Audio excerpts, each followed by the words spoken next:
नई प्रथा जो उत्तर प्रदेश में लागू हुई है, ये कानून का राज नहीं हो सकता है। जो चीज 70 साल से बनी हुई है, अचानक से वो आज घटना हुई, सुबह वेद होगी, उस पर बुलडोजर चल गया है। जलते घर को देखने वाले, फूस का छप्पर आपका है, आग के पीछे तेज हवा है, आगे मुकद्दर आपका है। तेरे कत्ल पे मैं भी चुप था, मेरा नंबर अब आया। मेरे कत्ल पे तू भी चुप है, अगला नंबर आपका है। कल आज जो वहां हो रहा है, कल उत्तर प्रदेश के किसी और जिले में भी होगा। कब तक चुप्पी रखेंगे? मेरे पास बहुत काम है, लेकिन जब वो अन्याय हुआ और वहां के लोगों ने मुझसे अपील की कि आपको आना चाहिए। आप सब लोग बड़ी बड़ी बातें करते हैं, लेकिन मुसीबत में कौन आता है साथ, ये देखने की बात है कि बरेली जाने का कार्यक्रम तो कल बना, उससे पहले पार्टी के कई कार्यक्रम थे। क्यों बना, इससे पूरा प्रदेश और देश वाकिफ। जिस तरह का अन्याय वहां हुआ है, पहले अधिकारियों में और आम जनता में सामंजस्य बनता था चीजों को संभालने के लिए। भाई, लोकतांत्रिक व्यवस्था है, अगर कहीं कुछ गलत हुआ है तो लोग विरोध करेंगे। विरोध का भी एक अस्त्र होता है, एक मर्यादा होती है, एक सीमा होती है कि हमें कानून को हाथ में नहीं लेना है। लेकिन जिस तरह से हमें दिख रहा है कि सामने वाली छत से पत्थर आ रहा है और आरोप आप किसी और पे लगा रहे हैं, और फिर लाठीचार्ज हो रहा है। 82 से ज्यादा लोग जेल चले गए हैं, 2000 लोगों पे मुकदमा हुआ है। जहां तक मैंने देखा, मैंने कई जगह की घटनाएं देखी। हालांकि मैं सहमत नहीं हूं कि पुलिस में और आम लोगों में टकराव, क्योंकि पुलिस भी हमारा हिस्सा, इसी सोसाइटी का हिस्सा है, और वो हमारी प्रोटेक्शन के लिए, कानून व्यवस्था संभालने के लिए है, लोगों को न्याय दिलाने में मदद करने के लिए। लेकिन इस तरह कोई घटना बड़ी दिखाई नहीं दी कि पुलिस के साथ कोई सामने टकराव हो रहा है। जबकि उत्तर प्रदेश में कई ऐसी बड़ी घटना हुई है जहां पुलिस को मजबूरी में पीछे हटना पड़ा है।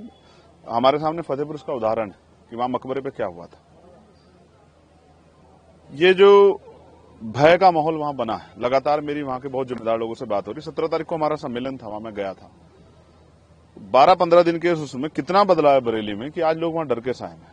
बुरा ये है कि उनकी धार्मिक आस्थाओं को भी ठेस पहुंचाई जा रही है, वो नमाज नहीं पढ़ पा रहे हैं, उनके घरों में बुलडोजर चल रहा है। एक नई प्रथा जो उत्तर प्रदेश में लागू हुई है, ये कानून का राज नहीं हो सकता है।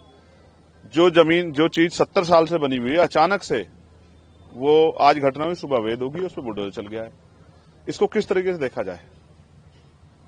आप कोई जांच नहीं कर रहे हैं, आप निर्दोष लोगों को जेल भेज रहे हैं। ये जो अन्याय है, ये अन्याय अगर हम सहते हैं तो फिर हमें भी कल जवाब देना पड़ेगा। वो सुना ना आपने, जलते घर को देखने वाले, फूस का छप्पर आपका है, आग के पीछे तेज हवा है, आगे मुकद्दर आपका है। तेरे कत्ल पे मैं भी चुप था, मेरा नंबर अब आया। मेरे कत्ल पे तू भी चुप है, अगला नंबर आपका है। ये कल आज जो वहां हो रहा है, कल उत्तर प्रदेश के किसी और जिले में भी होगा। कब तक चुप्पी रखेंगे? मेरे पास बहुत काम है, लेकिन जब वो अन्याय हुआ और वहां के लोगों ने मुझसे अपील की कि आपको आना चाहिए। आप सब लोग बड़ी बड़ी बातें करते हैं, लेकिन मुसीबत में कौन आता है साथ, ये देखने की बात है।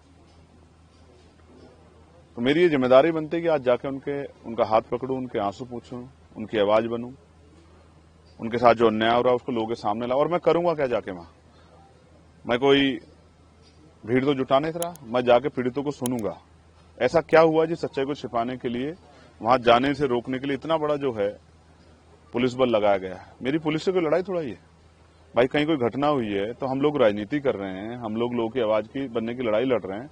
तो अगर हम लोग उनके बीच में नहीं जाएंगे, उनको सुनेंगे नहीं, तो बताएंगे कैसे? फिर उस पर न्याय कैसे होगा?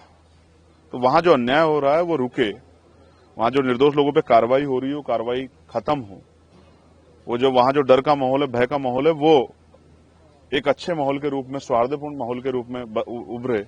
आज विजयदशमी है, कल जुमे की नमाज है। ये जो माहौल बना हुआ है, इसमें लोगों को कुचला ना जाए। मैं बहुत जिम्मेदारी से कह रहा हूं कि लोकतंत्र को कुचला जा रहा है बरेली में, और अधिकारियों की, एडमिनिस्ट्रेशन की जिम्मेदारी है कि वो लोगों में इस तरह का जो है सामंजस्य, सौहार्दपूर्ण माहौल जो है बहाल कराएं कि लोगों का ये भय खत्म हो और ये जो अन्याय हो रहा है ये खत्म।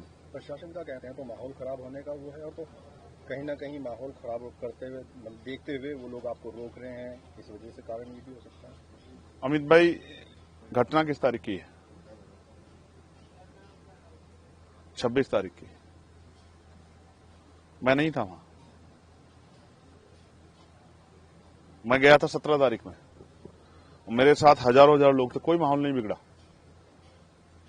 तब तो हम लोग रैली करने गए थे, अपनी बात करने के लिए, प्रभु सम्मेलन में गए थे। लेकिन आज मैं क्यों जा रहा हूं? क्योंकि हालात ऐसे बन गए हैं, और ऐसे समय में भी अगर आज कमजोरों के साथ नहीं खड़ा हुआ तो कल जवाब कौन देगा? आज सब लोगों की निगाह बरेली की तरफ है कि बरेली में जो अन्याय हो रहा है। हैदराबाद से मुझे फोन आए महाराष्ट्र से मुझे फोन आए, तमाम जो जिम्मेदार लोग हैं, जो इस दर्द को तकलीफ को देख रहे हैं, उन्होंने मुझे फोन किए कि आपको जाना चाहिए। और मैं वहां जाता हूं जहां अन्याय की पराकाष्ठा हो जाती है, जहां अन्याय सीमा को लांघ जाता है। तो मुझे रोकने से क्या होगा? अन्याय रोकिए ना, झूठी गिरफ्तारियां रोकिए। ये नया जो ट्रेंड बना है कि थाने में आदमी पैरों पे चल के जाता है और बाहर जब आता है तो लंगड़ाता हुआ आता है। तो पुलिस को पीटने का अधिकार किसने दिया है? क्या उन लोगों के मेडिकल हो रहा है? क्या आईपीसी की कोई, अब तो बीएनएस होगी, बीएनएस की कोई धारा ऐसी कहती है कि पुलिस पीट सकती है? तो ये मैं समझता हूं पुलिस को आगे करके, पुलिस को मोहरा बना के जो सरकार करवा रही है, कल जब क्रॉस एफआईआर होंगी, लोग कानूनी रूप से लड़ाई लड़ेंगे, तो ये पुलिस के भाई फंस जाएंगे और सरकार एकदम जो है पल्ला झाड़ ले, कहेगी हमें पता ही नहीं इन्होंने ऐसा क्यों किया। तो ये अन्याय रुके, उसके लिए किसी मेरे जैसे एक आदमी को खड़ा होना पड़ेगा, अपने जान को भी दांव पे लगाना पड़ेगा, जान की बाजी लगानी पड़ेगी कि अन्याय बंद हो। और मैं अपनी ड्यूटी कर रहा हूं क्योंकि मैंने पार्लियामेंट में ओथ ली है कि देश के प्रत्येक आखिरी व्यक्ति के लिए भी हम लोग खड़े रहेंगे, उनकी आवाज बनेंगे, उनके पास न्याय होगा, उनके अधिकारों पर अतिक्रमण होगा तो उनकी आवाज उठाने का काम करेंगे। मैं अपनी ड्यूटी कर रहा हूं, इसके लिए मुझे तनख्वाह मिलती है। मैं ईमानदार आदमी हूं, मुझे तनख्वाह मिलती है। जो तनख्वाह जिन लोगों के टैक्स के पैसे से मिलती है, उनके साथ अन्याय हो रहा है तो उनकी लड़ाई लड़ रहा हूं। किसी और पे भी होगा उसकी भी लड़ाई लड़ूंगा। जो मौलाना मोहसिन रजा है, उनके कहीं संपत्ति पर बुलडोजर चला और जो अन्य लोग हैं उनकी जो संपत्तियां वो सीज की जा रही हैं, उन पे भी कार्रवाई होगी, तो इसको कैसे देखते हैं? मैं आपको फिर कह रहा हूं, किसी को मारने के लिए लाठी चलाने की जरूरत नहीं है, कोई जरूरत नहीं लाठी चलाने की। आप उसकी जो आर्थिक रिसोर्स हैं, उसके जो आर्थिक साधन उनको तोड़ दो, उसके आय के जो साधन है उसको तोड़ दो। ये सिर्फ राजनीतिक एक एजेंडा है, कुछ लोगों को अपने वोटर्स को खुश करने के लिए कि हमने संपत्ति जब्त कराई। मैं पूछना चाहता हूं, अगर आज वो अवैध है तो कल तक वो अवैध कैसे था? फिर ये प्रशासन, एडमिनिस्ट्रेशन, सरकार क्या कर रही थी? पिछले 8 साल में क्यों नहीं देखा गया कि वो अवैध है? क्या लोगों ने जबरन कब्जे कर रखे हैं? लेकिन वो घटना के अगले दिन ही बाद अवैध कैसे हो जाता है? उसमें बुलडोजर कैसे चल जाता है? कौन से कोर्ट के आदेश चला? सुप्रीम कोर्ट की फटकार लगी सरकार को।